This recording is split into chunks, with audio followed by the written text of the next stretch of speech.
Pour Renew, Svenja Anne pour l'ALDE et Sandro Gozzi pour le PDE, nous avons tenu ce tout premier sommet pour la démocratie et les libertés. Ce sommet, c'est la réunion inédite de représentants des partis et des groupes politiques libéraux, humanistes, démocrates, progressistes, de 25 pays au sein comme en dehors de l'Union européenne. Je veux saluer le Premier ministre François Bayrou qui a ouvert nos échanges ce matin, remercier David Arakamia, président du groupe Serviteurs du Peuple à la Rada ukrainienne, et Svetlana Tsehanouskaya, chef de l'opposition, et je dirais même de la résistance en Biélorussie, qui nous ont adressé un certain nombre de messages. Je tiens bien sûr à saluer tous les membres des délégations qui étaient présentes ce matin et à vous remercier particulièrement, chère Valérie, cher Sandro, cher Svenja, pour avoir fait de la première édition de ce sommet un succès.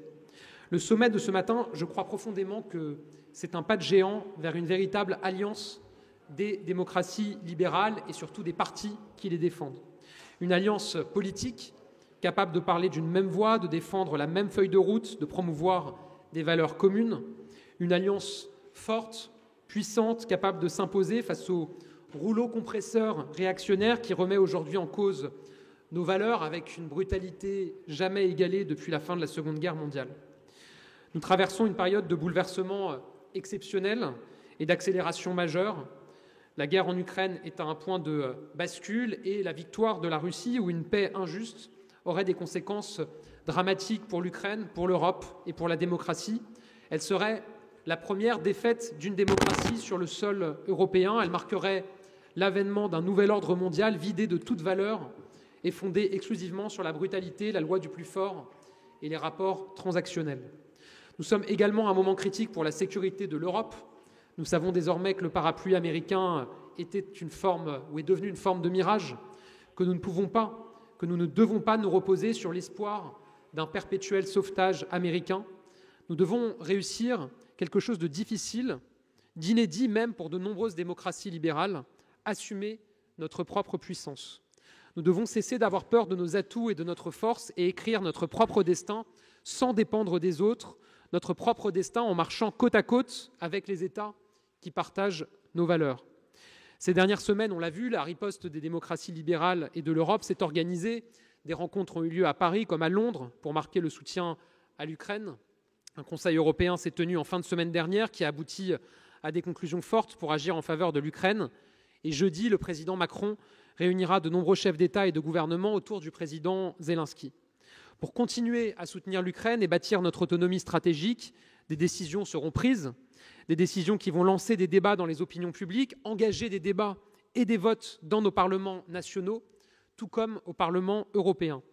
Alors, dans un moment tel, l'action gouvernementale seule ne suffit pas. Celle des partis politiques et des groupes parlementaires s'impose également. Nous devrons peser de tout notre poids dans les débats à venir pour défendre nos valeurs, défendre les décisions qui seront prises et pousser toujours à aller plus loin. Ensemble, ce matin, nous avons évoqué les meilleures manières de continuer à soutenir l'Ukraine, de lui permettre de négocier en position de force, lui permettre d'obtenir une paix juste et durable.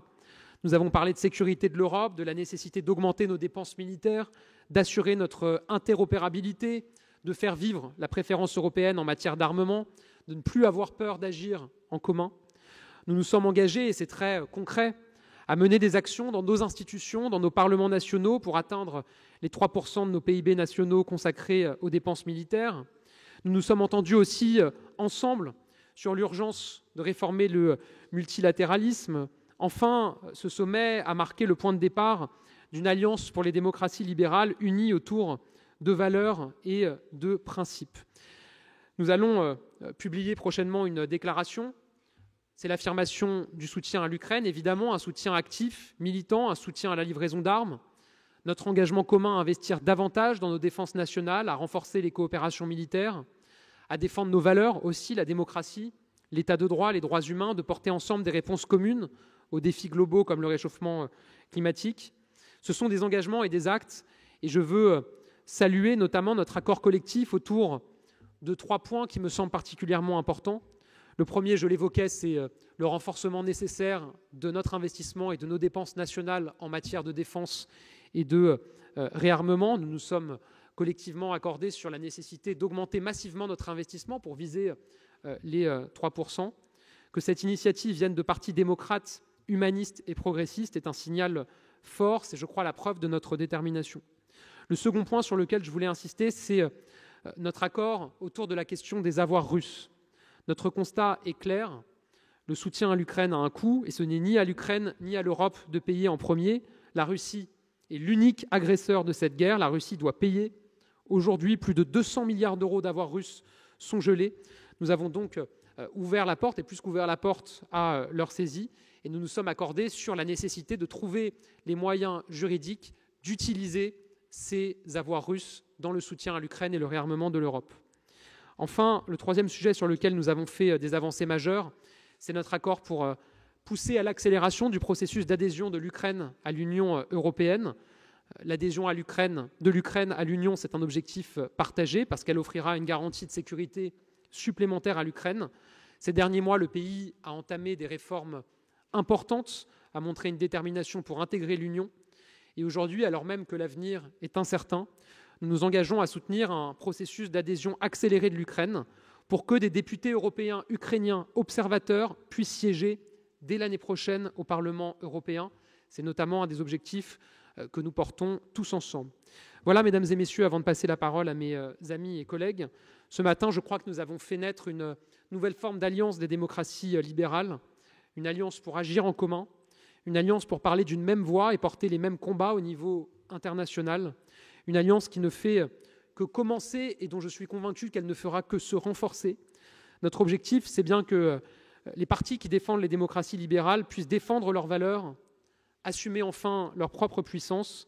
Cet objectif, nous sommes déterminés à l'atteindre et je passe la parole tout de suite à Valérie Ayé.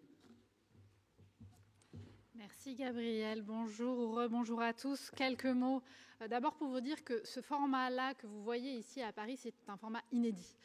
Nous avons décidé de le lancer en format Renew, c'est-à-dire la famille centriste au niveau européen. Aucune autre famille politique ne s'est engagée à ce stade dans cette direction. Le message, il est clair, il est fort pour nous. Nous devons nous organiser pour protéger notre modèle démocratique et la protection de l'état de droit, de nos valeurs fondamentales. C'est au cœur de l'engagement de la famille Renew centriste au Parlement européen et dans toute l'Europe. Donc, voilà pour Renew. Voilà aussi pour la dimension peut-être parlementaire du sommet que nous avons initié. Gabriel l'a dit, les leaders se réunissent très régulièrement, la semaine dernière à Bruxelles, cette semaine, jeudi prochain, à Paris, à l'initiative du président de la République. Et avec la famille centriste Renew, évidemment, nous sommes en soutien de l'action de nos leaders. Parfois même, nous les poussons, et c'est le rôle que nous avons aussi en tant que parlementaires européens et parlementaires nationaux parfois, de pousser un peu plus pour avoir un peu plus d'ambition sur les éléments clés et la capacité d'action des États. Et les parlements nationaux auront leur mot à dire pour réaffirmer le soutien à l'Ukraine, pour accélérer sur les efforts de défense et pour s'inscrire dans la démocratie, la diplomatie parlementaire et le soutien aux efforts du multilatéralisme. Donc c'est la raison pour laquelle on a choisi, nous, avec la famille centriste, de lancer cette initiative. C'est une première réunion, d'autres auront lieu. La prochaine, vous pouvez déjà prendre note, aura lieu le 26 juin prochain à Bruxelles, en format parlementaire tel que vous l'avez vu aujourd'hui. On va l'élargir à nos amis norvégiens, ukrainiens, ils étaient déjà présents via une vidéo, mais évidemment on va le confirmer, au Royaume-Uni, au Canada, à tous ceux qui veulent à nos côtés, continuer à défendre notre modèle démocratique et à promouvoir les démocraties libérales. Et il y aura aussi à ce sommet les premiers ministres de notre famille politique Renew et le chef de l'État, le président de la République, qui seront évidemment invités. Pour reprendre ce qu'a dit, compléter ce qu'a dit Gabriel, donc nous avons travaillé à une déclaration qui va être publiée avec les axes décisifs de notre engagement. Je voudrais dire un mot sur le multilatéralisme. On voit aujourd'hui, donc nous, Européens, nous avons toujours été les défenseurs du multilatéralisme. Les relations avec les États-Unis n'ont pas toujours été parfaites, il faut le dire. Mais là, on entre dans une nouvelle ère avec un renversement d'alliance des États-Unis sous Donald Trump et une remise en cause des éléments fondamentaux du multilatéralisme. Or, le multilatéralisme, il est fondamental pour coopérer entre les nations, pour lutter contre le changement climatique, pour lutter contre les pandémies. On voit à quel point la crise sanitaire, la crise Covid aussi, a été fatale malheureusement pour beaucoup d'Européens et beaucoup de citoyens, et à quel point la dynamique internationale a été aussi utile pour lutter contre ce type de pandémie. Donc on a besoin de nourrir le multilatéralisme, c'est l'un des engagements qui est le nôtre, nous voulons y contribuer, et aussi avec cette alliance des démocraties, c'est le temps de l'action pour véritablement lutter contre cet international réactionnaire qui a des porte-voix aujourd'hui en France et en Europe. On parle de Donald Trump, on parle de Vladimir Poutine, mais en France et en Europe, il y a le Rassemblement national, Marine Le Pen, Jordan Bardella, Viktor Orban en responsabilité. Et nous sommes organisés pour lutter et protéger notre modèle démocratique, soit en étant en responsabilité, en France ou dans d'autres pays, la Slovénie, l'Irlande ou même l'Autriche avec des membres de notre parti qui sont au gouvernement, ou dans l'opposition. Nous avions ce matin les représentants du Parti progressif Slovakia, par exemple, ou du Parti Momentum, à la fois en Slovaquie et en Hongrie, qui se battent tous les jours pour défendre la démocratie, pour défendre leurs citoyens. Donc on est organisé et on mène la bataille, et cette déclaration de Paris, ce sommet de Paris sera l'acte 1 de cette initiative. Merci. Merci, bonjour à toutes et tous. C'est le temps d'agir. L'Europe a perdu trop de temps, a perdu 70 ans quand la communauté européenne de la défense a échoué, a perdu 40 ans quand on a annoncé la politique de sécurité commune qui n'est pas arrivée. Aujourd'hui, la lune de miel entre Poutine et Trump risque de tourner en lune de fiel pour les Européens si nous restons passifs. Donc c'est le temps du sursaut, c'est le temps de démontrer le sens de l'urgence. Et le sens de l'urgence, ça veut dire faire tout ce que nous pouvons pour aider la lutte pour la liberté et la démocratie dans la lutte pour nous, du peuple ukrainien. Et Gabriel Attal a tout à fait raison à insister aussi sur la question des biens russes. Et c'est le temps aussi d'accélérer la construction d'une défense européenne. Il y a des sommets qui se succèdent l'un après l'autre.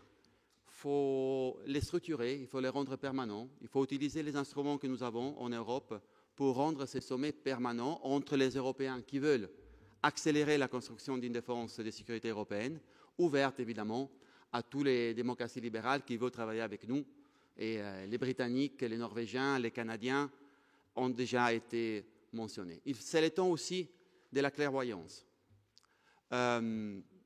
Si nous ne changeons pas la gouvernance et le fonctionnement de l'Union européenne, pour chaque demande d'adhésion à l'Union européenne, on doit voter 150 fois et on va voter 150 fois à l'unanimité. Si vous multipliez cela par 7 ou 8, ça veut dire que vous donnez 1000 fois la possibilité à Viktor Orban de faire du chantage aux Européens en exerçant son droit de veto.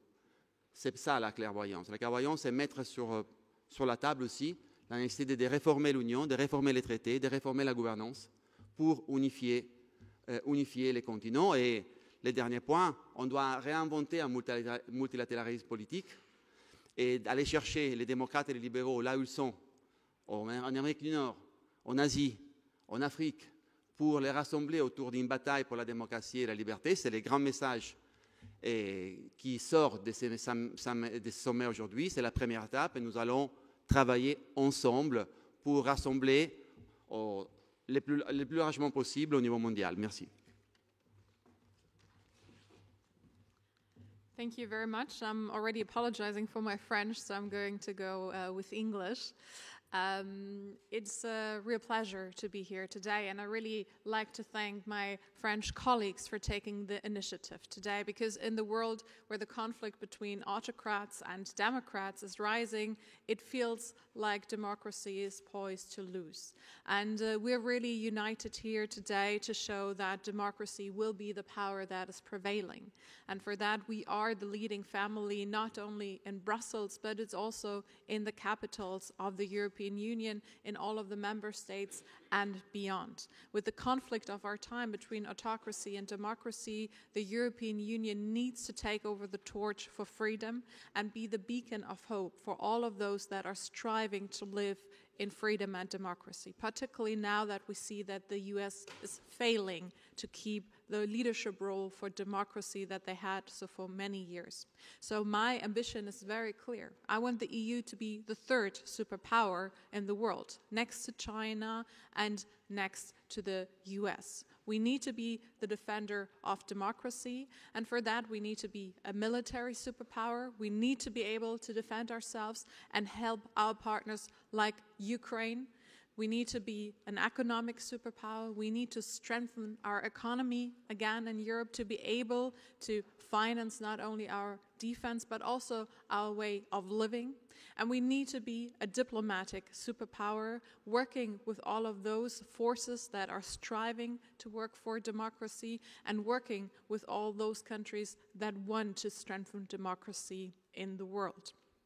If we aim to be the third superpower, it is us, liberals and centrists, leading the work for that, because we're not willing to give up the achievements of the European Union to the populists on the left and to the right. We are the forces strengthening the European Union and strengthening our countries with it. Thank you very much.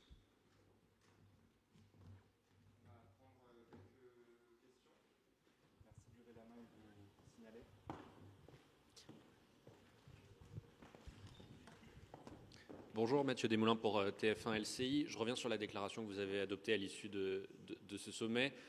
Vous l'avez rappelé, on est dans une semaine très importante du point de vue de l'Ukraine et du point de vue de l'Union européenne. Comment obtenez-vous la garantie qu'elle sera prise en compte lors du sommet européen des chefs d'État qui se profile dans les prochains jours? Est-ce que vous avez obtenu des garanties, par exemple, du président de la République qu'il reprenne ces propositions? D'autant plus qu'on sait que, par exemple, sur les avoirs russes, il ne partage pas la position qui a été adopté aujourd'hui, il l'a déjà dit à plusieurs reprises.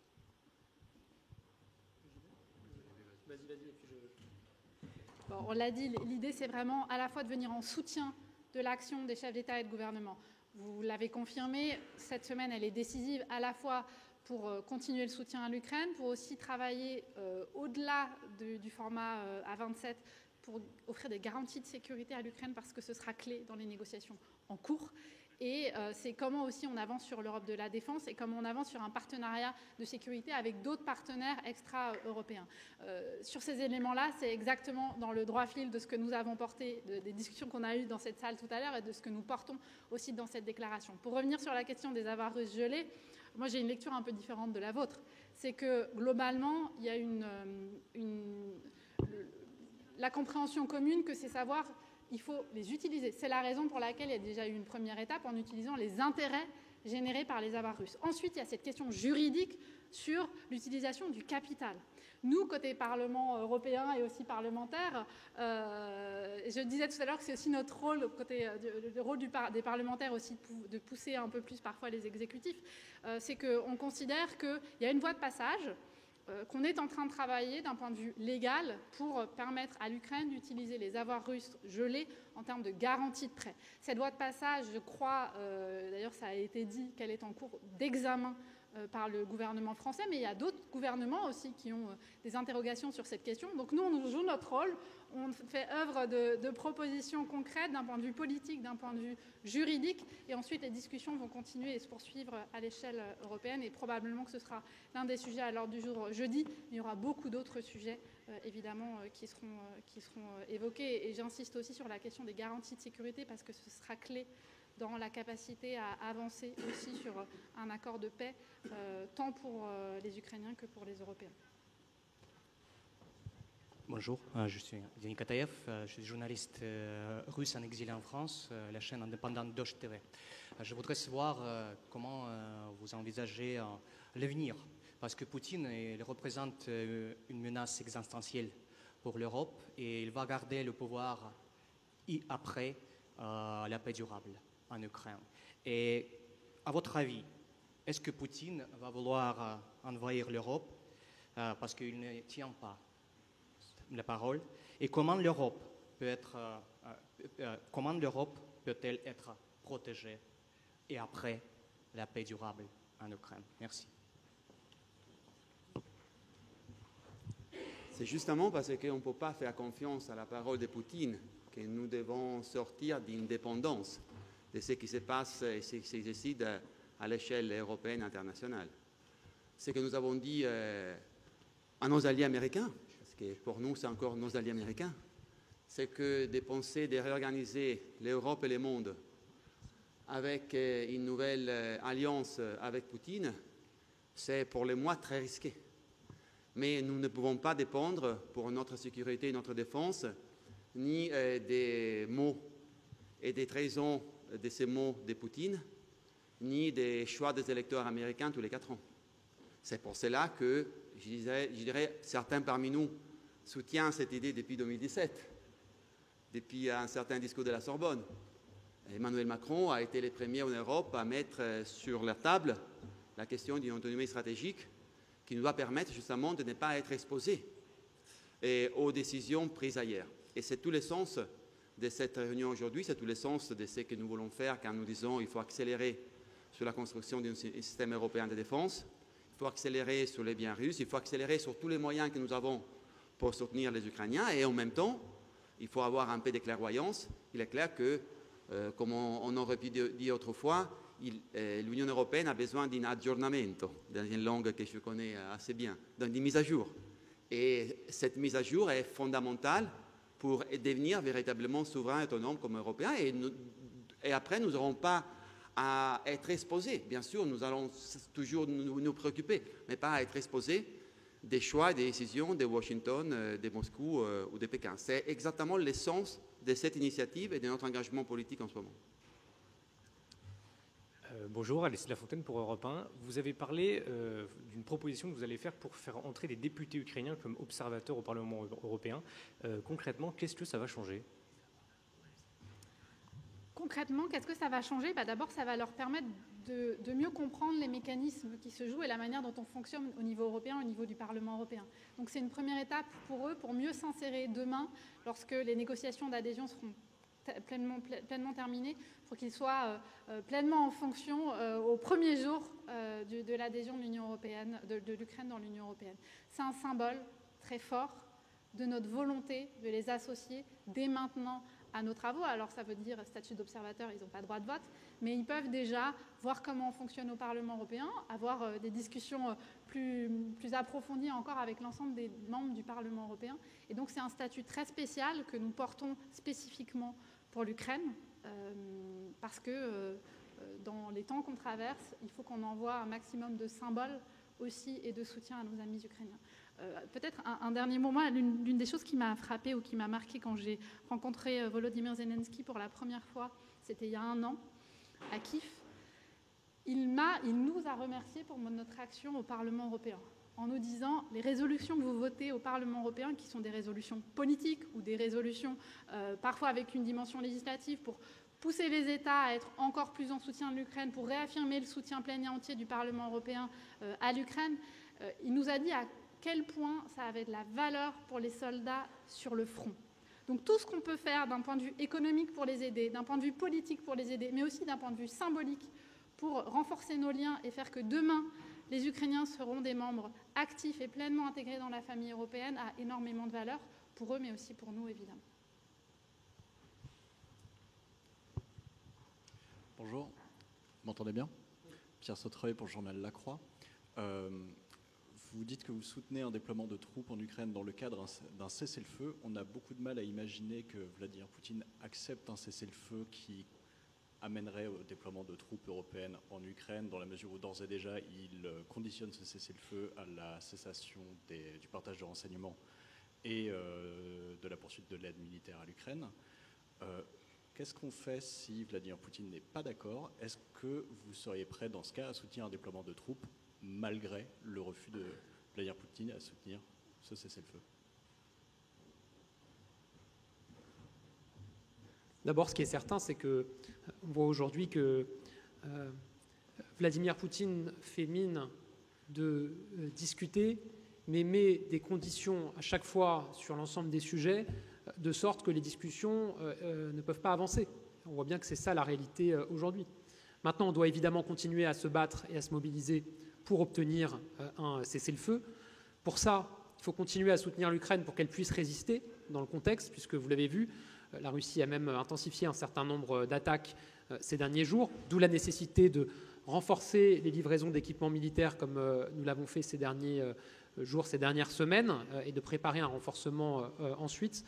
Donc d'abord, leur permettre de tenir, parce que par définition, si la Russie l'emporte, il ne sera pas question de cesser le feu puisque la Russie l'aura emporté. Deuxièmement, pousser effectivement pour qu'un cessez-le-feu puisse être signé. Pour répondre à votre question, moi j'étais en Ukraine il y a quelques jours, enfin quelques semaines, chacun je pense que nous y avons été ici aussi. Aucun responsable ukrainien ne nous a fait la demande de troupes européennes en dehors des garanties de sécurité pour un cessez-le-feu. On a rencontré tous ici des responsables politiques ukrainiens. Personne, aucun ne nous a dit on a besoin de troupes, on demande des troupes européennes avant qu'un cessez-le-feu soit signé. La demande, elle est formulée dans le cadre d'un cessez-le-feu pour garantir son application. Et effectivement, un cessez-le-feu sans garantie de sécurité, c'est évidemment une garantie pour l'Ukraine d'être affaiblie dans les années à venir et potentiellement d'être à nouveau attaquée par la Russie, qui aura profité de ce cessez-le-feu pour reprendre des forces et reprendre son souffle. Et donc, l'enjeu du moment, c'est d'être suffisamment aux côtés des Ukrainiens pour qu'ils ne puissent pas se faire imposer un faux cessez-le-feu qui serait en réalité une forme de défaite programmée et annoncée pour eux. Je me permets juste de relayer une demande que j'ai eue en ligne d'un média visiblement autrichien qui suit la conférence de presse et qui ne parle pas anglais, donc qui demande de clarifier la position débattue sur les avoirs russes et comment convaincre les gouvernements en ce sens.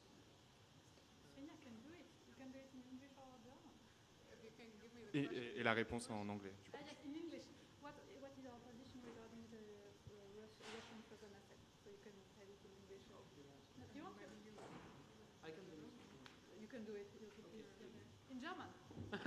Not in German, but no. This question of frozen assets is a tough question, and I have to admit that when I was a prime minister, I had the same position that my government has today, and the French government has today. What's changed since then is not the fact that I'm not prime minister anymore. What changed is the situation. I remember that the main arguments to not being in favor of seizing Russian frozen assets were three main arguments. The first argument was that it would be a way for the US not to commit more in supporting Ukraine. We see today that this question is not really more a question because now the question is not to make the US commit more in supporting Ukraine. The question is to have the US keeping on supporting Ukraine. The second argument was that it was legally impossible. We've seen over the last few months that it's legally possible to seize the interests of the Russian assets. And many specialists, many legal specialists, both in the EU, in France, and internationally, say today that it is possible to seize the Russian assets. It is legally possible, and there's a legal way to do so. And the third argument was that it would jeopardize the European financial stability. But I think today the main risk for the European financial stability is Russia winning against Ukraine. It's not seizing some frozen assets. So that's why I changed my position regarding Russian frozen assets. That's why we've been passing a bill in the National Assembly in France, and we've been with the EPR, Ensemble pour la République, Renaissance Group. Thanks to our mobilization, the National Assembly in France voted for seizing frozen Russian assets, and we've seen over the discussion this morning that there's almost an absolute consensus on this issue about seizing the frozen assets. So, of course, and it does the link with a previous question, of course, having this declaration signed by party leaders from 21 countries representing millions of EU citizens, it has a strong, it gives a force and it gives height to those who are defending this idea on the EU level. And of course, I think the governments, the head of states, even in France, we'll see this strong position taken by liberal and progressive parties, and I think they will take it into account. Merci. On va prendre les dernières questions.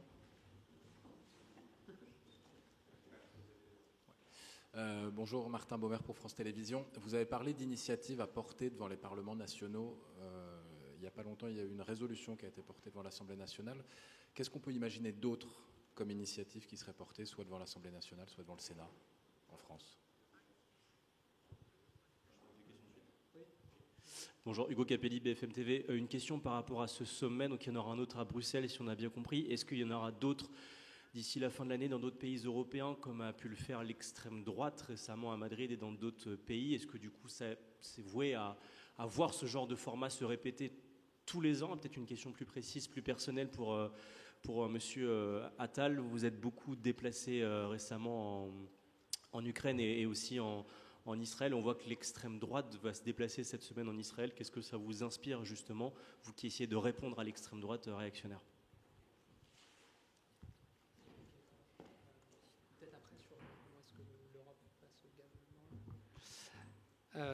D'abord sur la première question, on peut prendre effectivement des initiatives dans les parlements nationaux, et je vous remercie d'avoir noté qu'on a pris un certain nombre d'initiatives ces derniers mois avec les députés Renaissance Ensemble pour la République. C'est à notre initiative qu'a été adopté un amendement dans une résolution de soutien à l'Ukraine qui appelle à la saisie des avoirs russes. On a porté un certain nombre de résolutions par ailleurs sur d'autres sujets internationaux. Je pense à la résolution que nous avons réussi à faire adopter pour condamner la terreur imposée aux femmes iraniennes et à d'autres résolutions que nous avons portées. Et oui, en tant que président de groupe, je souhaite que mon groupe soit davantage présent sur les questions internationales comme nous avons commencé à le faire. Nous déposerons d'ailleurs dans les prochaines semaines et nous chercherons à faire adopter une résolution de soutien au Groenland face aux menaces qui viennent des États-Unis, qui a été déposée par Vincent Corr, député des Français établis hors de France. Comment est-ce que ça peut être utile? Ce sommet, où vous aviez des représentants des groupes parlementaires nationaux des différents pays, des groupes parlementaires libéraux et progressistes des différents pays, c'est évidemment partager ces objectifs et essayer de partager un calendrier. Évidemment, quand on parle de ces initiatives qui sont prises à l'Assemblée nationale française, ça donne aussi des idées à d'autres forces libérales ou progressistes en Europe de porter les mêmes initiatives au même moment dans leur Parlement. Et nous, on a des choses à apprendre aussi d'initiatives qui sont prises. Quand vous entendez le représentant du parti Momentum qui est face à Viktor Orban, évidemment que ça vous donne des idées sur quel soutien on peut leur apporter, nous, via l'Assemblée nationale en France et le Sénat, évidemment, pour les accompagner. Ensuite, sur la deuxième question, je laisserai peut-être Svenja, Valérie et Sandro répondre sur comment au niveau européen, effectivement, on peut poursuivre cette mobilisation. Sur la troisième question qui est posée, ce n'est pas à moi de définir qui a le droit ou qui n'a pas le droit d'aller en visite dans un pays. Il se trouve que j'étais en Israël il y a quelques jours maintenant et que, vous savez, en échangeant avec des Israéliens, qu'il s'agisse de responsables institutionnels, politiques, économiques, culturels ou tout simplement de citoyens, je pense qu'ils ont une connaissance à la fois de l'histoire du Rassemblement national et de l'extrême droite française, s'agissant des Juifs, mais aussi du présent. Vous avez aujourd'hui à l'Assemblée nationale, dans les rangs du Rassemblement national, encore des députés qui ont tenu encore récemment des positions qui sont diamétralement opposées au soutien qui est attendu par la communauté juive et à la lutte contre l'antisémitisme. Quand vous avez un député qui siège dans les rangs du Rassemblement national qui, avant d'être député, tenait une librairie négationniste, inspirée de Maurras, qui vendait des ouvrages négationnistes, il siège aujourd'hui dans les rangs du Rassemblement national, ça ne me semble pas indiquer une grande clarté du Rassemblement national sur ces questions-là. Ils auront à s'en expliquer, évidemment, face à leurs interlocuteurs.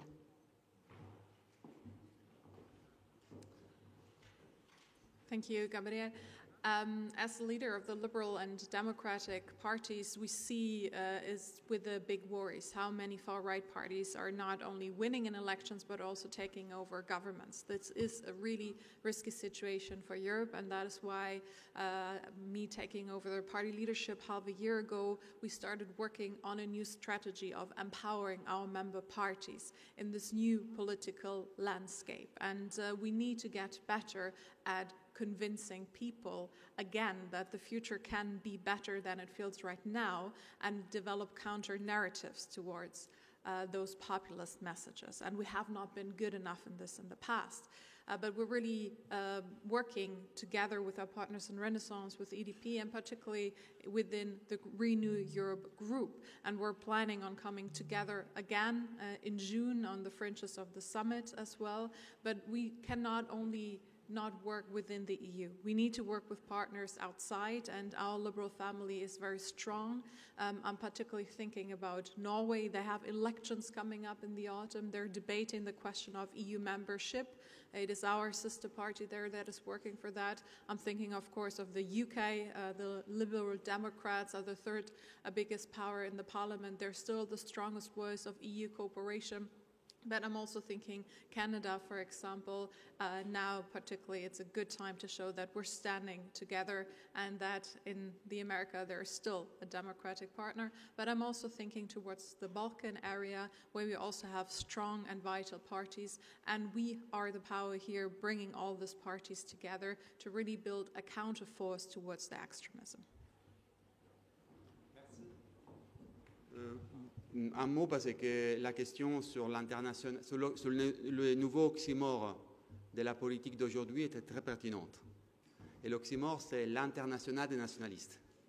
Mais il n'y a pas de chaîne, hein. Ils font semblant d'être divisés, mais finalement, Giorgia Meloni, Viktor Orban, Matteo Salvini, Alternative für Deutschland, Vox, se retrouvent tous à Washington, convoqués par Steve Bannon, et font la course à y aller pour peut-être espérer de trouver un moment. Non, pas avec Donald Trump, avec Elon Musk, qui est le nouveau leader, le vrai leader, le plus actif de cette internationale des nationalistes. Donc, j'ai eu l'occasion pour les démocrates européens de dire cela très clairement aux démocrates américains à Washington. Et ici, il y a Roland Lescure, et je sais, élu de l'Amérique du Nord, qui partage ça. J'ai dit à nos amis démocrates des États-Unis, réveillez-vous, réveillez-vous. Parce que les nationalistes, les post-fascistes, les néofascistes de toute la planète sont en train de désorganiser. Et nous, les démocrates, les progressistes et les libéraux, on est chacun de notre coin. Je crois que c'est ça le message le plus important de ce matin. De travailler ensemble pour une alliance qui va bien au-delà de l'Europe, qui va chercher les démocrates, les libéraux et les progressistes, parce que désormais, c'est ça la nouvelle division de la politique. Et qu'il s'agisse de notre commune, qu'il s'agisse du monde, d'un côté, vous avez des post-fascistes, des nationalistes, et de l'autre côté, vous avez des démocrates, des libéraux, des progressistes qui doivent s'organiser de façon transnationale. Donc, j'espère que nous aurons un accueil favorable dans les autres continents pour cette initiative. Merci à tous.